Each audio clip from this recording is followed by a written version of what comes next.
त्यानंतर मला लग्न झालं हां तसं हे पाणी पिते मी. तर आज माझं 80 वय आहे. बरं बरं. गावकऱ्यांच्या घशाला कोरड.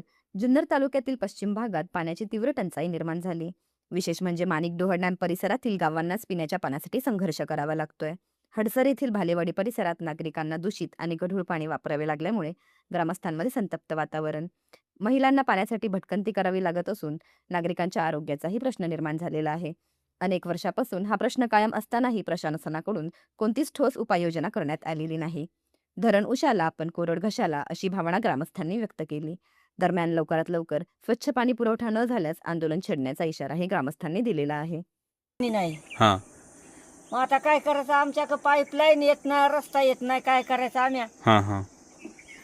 मग तुम्ही काय तक्रार वगैरे केली का तुम्ही? आम्ही दिली होती गरम पंचायत मध्ये, हां पण काय आम्हाला काही नळ योजना नाही हां. आणि काहीच नाही. काय तुमच्या वस्तीचं नाव काय तुमच्या? भले वस्ती. भले वस्ती. हा, रस्ता पण नाही, रस्ता पण नाही. पाणी पण नाहीये, हा, पाण्याची व्यवस्था पण नाहीये. नाही. काय टँकरने वगैरे पाणी तुम्हाला येतं का नाही येतं? नाही नाही ते पण येत नाही का? ते पण येत. मग तुम्हाला हेच पाणी प्यायचं का? हा, वापरायला पण हेच पाणी? हे वापरायला हेच पाणी, कपड्यांना, जनावरांना, माणसांना हेच हे पाणी. बघा पाणी कसं आहे. हे बघा, हे पाणी पितात आजचा इथला आदिवासी समाज. आणि त्याच याच्यामध्ये किती मोठाले बेडक आहेत बघा हे. आणि अक्षरशः हे पाणी त्यांना, तुम्हाला पर्याय दुसरा नाही म्हणून तुम्हाला हेच पाणी प्यावं लागतं. हा, काय सांगाल तुम्ही मग? आम्ही काय सांगायचं आता, ते आम्हाला काय म्हणतात, हां इथून तुम्ही नळ खाली घ्या. आता इथून आम्हाला ही लोक खाली वावरातून नाही ना नळ येऊन देतील. पण नळ येऊन द्यायला पण पाणी तसं पाहिजे ना, हा, आहे का नाही? पाणी तसं पाहिजे ना नळ खाली यायला. बरोबर.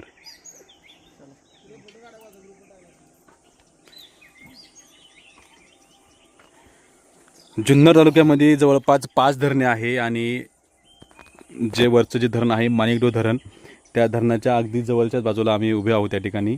आणि हडसर ग्रामपंचायतच्या हद्दीमध्ये ही वस्ती येते आहे, बरोबर ना? हा, आणि बघा हे कशा प्रकारे पाणी पितात.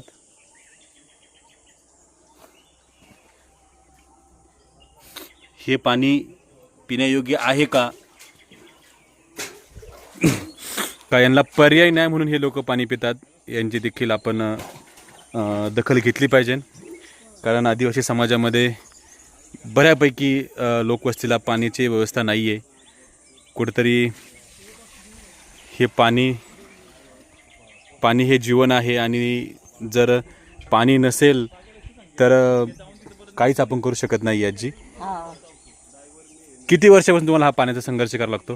हे पाण्याला जवळजवळ मी लहान होते. हां लहान काहीतरी 15 वर्षानंतर मला लग्न झालं हां. तसं हे पाणी पिते मी.